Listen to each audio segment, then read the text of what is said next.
ও ভাই রে ভাই, দেখেন কি যে আরম্ভ হয়েছে রে ভাই দেশটার মাঝে রে ভাই। দেখেন মারামারি কাটাকাটি হানাহানি আখেরে যমুন আইছে রাসূলুল্লাহ সাল্লাল্লাহু সাল্লামে বাণী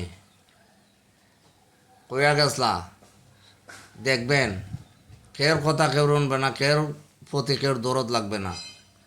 তখন এটুই দেখতাছি, ওইটারও কয় কিয়ামতের আলামত শুরু হয়েছে।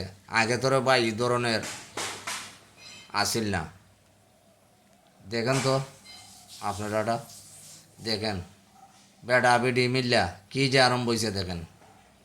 কেউ আটকা না, যে আয় ওই মারে, যে আয় ওই মারে। আগ বাড়াই দেখুন এখন গতর উতর বড়াই দিতেছে ফেঁকের মাঝে বড়াইয়া পিটুইয়া কইতো আমারে মারছে।